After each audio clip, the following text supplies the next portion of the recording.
Yo mga pare, ngayon po magkakabit tayo ng RCB na monoshock Flow Pro dito sa ating Honda Click.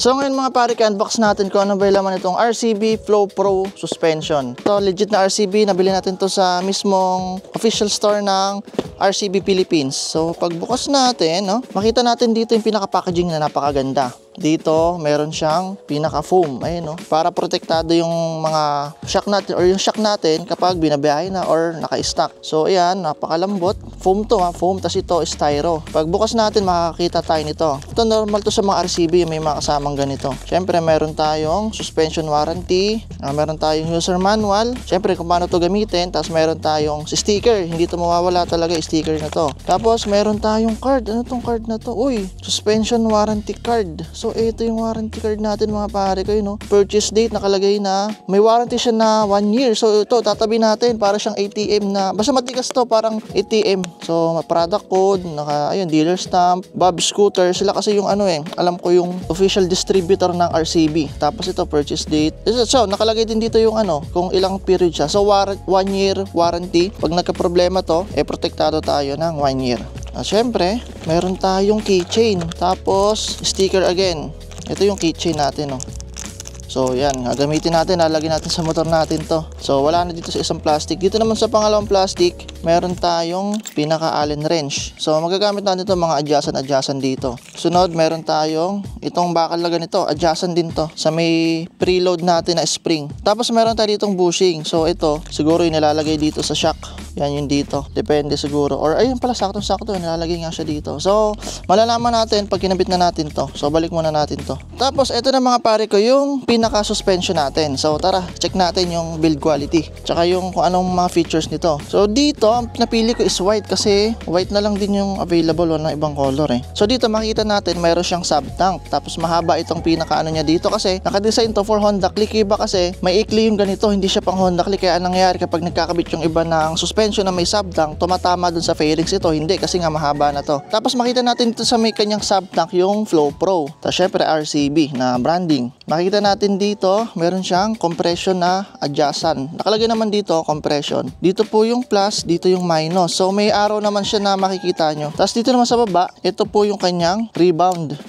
Ayan, naba-adjust din siya. So, ganda nito, fully adjustable. Tapos, na-adjust din yung kanyang preload. So, ito yung pinaka-spring niya. Pwede nyo yan i-compress para mas matigas siya or luwagan para mas malambot para pag upo ng rider, hindi gaanong lubog agad yung shock. So, tara, ikabit naman natin ito dito sa ating Honda Click. So, yun guys, para makabit nyo yung shock, kailangan nyo muna tanggalin yung tangke. Pero hindi nyo tatanggalin yung fairings. Ito lang tangke, may 5 tornilyo dito. Tapos, yan, mabubunot nyo, natanggalin nyo yung mga hose, yung mga wire. So, pag natanggal nyo na yung tangke, ayan, magkakaroon na kayo ng access dito. Tatanggalin yung tornilyo na to. Ganito pala yung tsura ng tornilyo na yung nakakabit dito. Size 14 to. So, tinanggal ko na. So, ayan, matatanggalan natin yung shock na to. Di ba? Madali na lang siya. So, para matanggal natin, medyo mahirap-hirap lang ng konti kasi wala tayong katulong. So, ayun guys, tanggal na siya. Ipapalit natin itong RCB na to. So, dito, ang hugot lang dito sa ilalim. Yun. Ayan na guys. So pasok na siya. Saktong-sakto to kasi nga pang Honda Click. Hindi kagaya ng mga nabibili yung pang Mio. Hindi sakto yung butas. Malaki, maalog. Ito, saktong-sakto talaga to. So wala kayong problema dyan. So ngayon, ikabit na natin. Balik na natin yung tornilyo. Balik ko lang yung washer. Tapos yung kanyang tornilyo na 14mm. So yan guys, ganyan lang siya.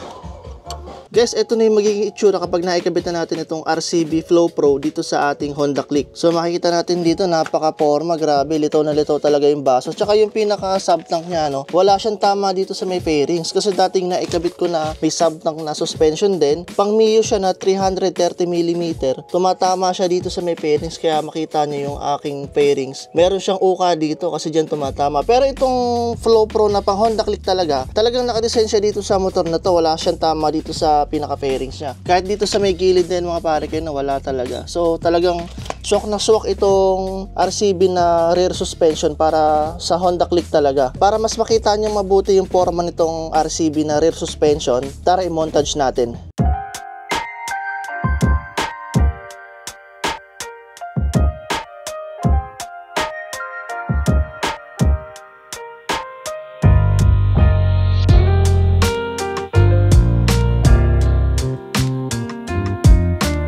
Sa mga gusto pala bumili nito mga pare kayo, ilalagay ko dyan sa comment section yung link kung saan ko po ito nabili, yung legit na RCB na suspension, kasi syempre maraming mga peke eh. Ilalagay ko dyan sa comment section kung saan ko ito nabili para yung mabili nyo rin is legit talaga na RCB. Mamaya nagbayad kayo ng legit or yung presyo na binayaran nyo pang legit pero yung pinadala sa inyong item is peke. So para maiwasan natin yon, click nyo lang yung link dyan na ilalagay ko sa may comment section. Rekta po yun sa official distributor ng RCB dito sa Pilipinas.